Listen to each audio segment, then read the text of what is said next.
پھر باقی سب نے باری باری اسے مہندی لگائی. تقریباً 1 بجے تک جاری رہی. ویڈیو کے ذریعے میرے کو بھی شامل کیا گیا تھا، لیکن اس بات کا علم صرف سالیہ لیزا لارا اور پھوپھا کو تھا. انہوں نے کڑوے بدلی تو کسی احساس کے تحت اس کی آنکھ کھلی تو سر کے نیچے سے معمول کے انداز سے تکیہ بنا بازو اور اس کا محافظ دونوں غائب تھے. رات کو رسم کے بعد باتوں اور گانوں کا ایسا دور چلا کہ سب 3:30 بجے سوئے تھے. انہیں نظریں گھمائی اور وقت دیکھا تو بھی 4:30 ہوئے تھے، یعنی اسے 1.25 گھنٹہ ہی ہوا تھا. اس نے اس کی تلاش میں نظر گھمائی لیکن وہ کہیں نہیں تھا. وہ بے ساختہ اٹھی اور ایک نظر دونوں بچوں پہ ڈالی جو پرسکون سو رہے تھے.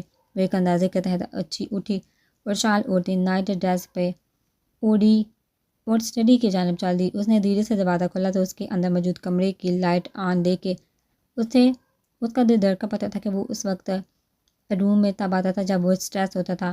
تو آج ایسا کیا ہوا؟ وہ دھڑکتے دل کے ساتھ آگے بڑھی اور اس سے سیکرٹ روم میں داخل ہوگی. قدموں کی چاپ پہ بھی اس نے سر نہ اٹھایا کہ وہ جانتا تھا کہ اس پہر اس کمرے تک آنے والی کوئی اور نہیں بلکہ اس کی بیوی ہی ہو سکتی ہے.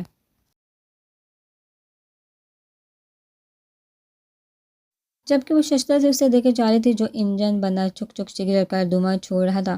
وہ تڑپتے ہوئے آگے بڑھی اور دھوئیں کے مرغولے سے بند ہوتے گلوچ سانس کو نظر انداز کرتی وہ اس تک پہنچی. حیدر یہ کیا کر رہے ہیں؟ وہ پریشانی سے بولی. اس کے سامنے گھٹنے کے بال بیٹھتی اس کے ہاتھ پہ ہاتھ رکھتی وہ اسے رکنے کی سعی کرنے لگی.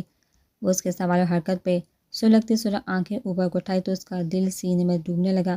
لیزے کیا میں بہت برا ہوں؟ مجھے معافی مل سکتی ہے؟ سوالات پہ اس کا دل لرز اٹھا. تو کیا اتنی جلدی آ گیا کتھارس کا عمل؟ وہ سن ہوتے ذہن کے ساتھ سوچنے لگی. ابھی تو سب ٹھیک ہوا تھا اور ابھی یہ کتھارس کا عمل ان کی زندگیوں میں آگ لگانے آ گیا تھا. وہ اسے یک تک دیکھتی بند ہوتے ذہن کے ساتھ سوچتی چلی گئی. دل میں کہیں اندر بہت شدید درد سا اٹھا اسے یوں دیکھے اس کے انداز اور لہجے. بتائیے نا لیزے. اس کے لہجے میں بے نام سا اصرار جھلکنے لگا. نہیں آپ نے ایسا کچھ نہیں کیا. آپ کو لگے کہ آپ برے ہیں یا آپ کو معافی نہیں مل سکتی. اس نے اس کا چہرہ دونوں ہاتھوں میں تھامتے وہ اس کے بکھرے بال سمیٹتی نرمی سے بولتی. اس کے اندر سکون تھا دوڑا گئی. آپ جانتی ہیں میں بہت سے لوگوں کو ختم کیا. میرا کام ایسا ہے. میں نے لکی بلو گینگ فراز خان کا والد اور بھی بہت سے لوگوں کو بے دردی سے ان کے انجام تک پہنچایا. مجھے بالکل افسوس نہیں لیکن وہ رکا تو اس کا دل بھی ساتھ ہی رکا کہ وہ جانتے تھے اس کے اگلے الفاظ کیا ہوں گے. وہ اٹھ کے اور بے چینی سے ٹہلنے لگا. پھر اسے زمین سے اٹھاتے اسی جگہ بٹھایا اور خود اس کے انداز میں نیچے بیٹھ کے اس کو تکنے لگا. لیکن لیزے میں یہ پل یہ سوچتا کہ کیا مجھے اپنی ماں کو مارنے کی معافی مل جائے گی. اس نے بے ساختہ سر اس کی گود میں رکھ دیا تو اس سے لگا وقت پیچھے بہت چلا گیا لیکن اب اسے ہمت کرنا تھی. اس وقت کو اپنے ہاتھ میں رکھنا تھا کہ وہ اس وقت بے ہمتی افورڈ نہیں کر سکتی تھی. شاید ہر عورت ماں بننے کے بعد خود کو یوں مضبوط محسوس کرتی ہے. کہتے کہ عورت نے اللہ نے کسی مٹی کے بجائے مرد کے پسے سے پیدا کیا ہے اس لیے اسے سمجھانا بہت مشکل نہیں ناممکن ہے. تو کبھی ریشم کے نرم و ملائم یہ بڑبڑی ریت کی مانند ہوئی میں بھی ایک کھردری مٹی کی ریت کی طرح ہوتی ہے. تو کبھی چٹانوں کی مانند ساتھ کبھی یہ اپنے لیے جبر کرتی ہے تو کبھی اولاد کے لیے جگرتی ہے. جب تک بات اس کی اپنی ذات تک تھی وہ اپنے خود ساختہ واہمات و خدشات میں لیٹی بے ہمت پڑی رہی. لیکن اب وہ جانتی تھی اس سے جڑی 3 زندگیاں جن کی گرد ان کی زندگی کا دار و مدار گردش کرتا تھا. اس کے لیے اسے ہمت جتانی تھی. اس لیے اس نے ہاتھ بڑھایا اور اس کے گندے بالوں سے بڑے سر میں رکھ دیا. آپ نے کچھ غلط نہیں کیا. آپ اس وقت اگر انہیں چھوڑ دیتے تو آپ ملک اپنے شعبے اپنے آپ سے بے وفائی غداری کرتے. کہ آپ نے اپنی ماں کو نہیں مارا بلکہ آپ نے ایسی عورت کو مارا جو غدار تھی. اس نے اسے نرمی سے سمجھا تو اس نے سر اٹھا تو اس کی آنکھوں میں جھانکا. لیزے کیا ماں جس بھی حالت میں اسے مارنے کی معافی مل سکتی ہے؟ اس نے پھر سے سوال دہرایا. نہیں مارتی تو کیا مجھے یہ معاف ہو سکے؟ اولاد جیسی بھی نکلے ماں انہیں جان سے کبھی نہیں مارتی. اس کی خاموشی پہ اس نے سوال رد و بدل کرتے دہرایا تو اس نے اس کے بال سلجھاتے زبردستی مسکراتے جواب دیا.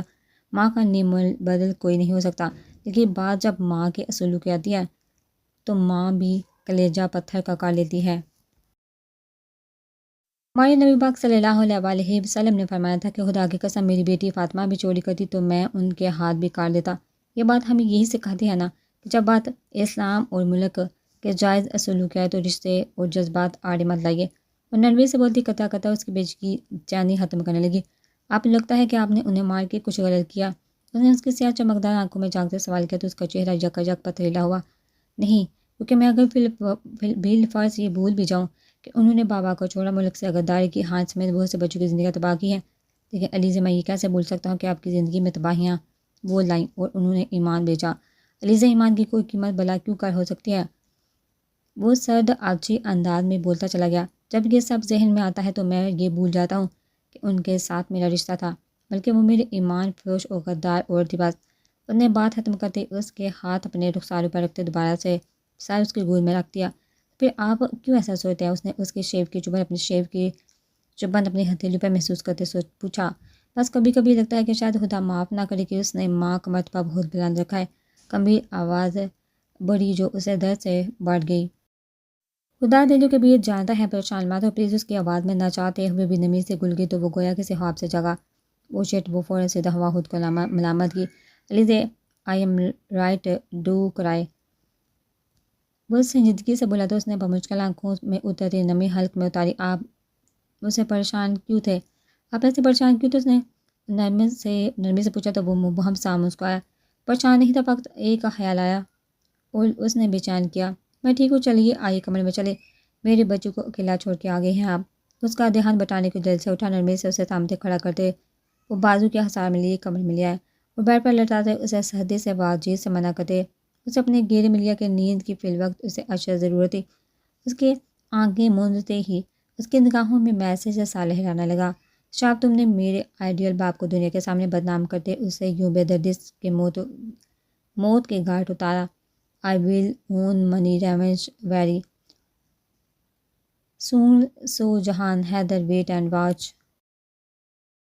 must be multi and protect your kids and family۔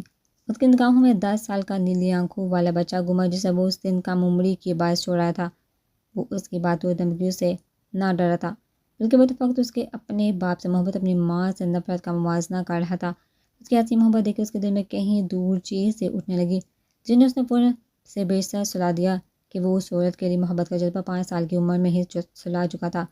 لیکن محبت ہے، ممتا کیسے محبت کہیں نہ کہیں اپنے نشان ضرور چھوڑتی تھی، چاہے وہ ممتا آپ کے لیے زندگی بھر کا ناسور ہو۔ نکاح کی دل پذیر خوبصورت رسم اور کھانے کے بعد اب رخصتی کا دور شروع ہوا۔ اچھی لگنیاں بالکل پاس ہوتے سرگوشی پہ اچھل ہی تو پڑی اور پھر درخت دل کے ساتھ پلٹ کے دیکھا تو آج 3 دن کے بعد اس نے مات کو کھڑا پایا۔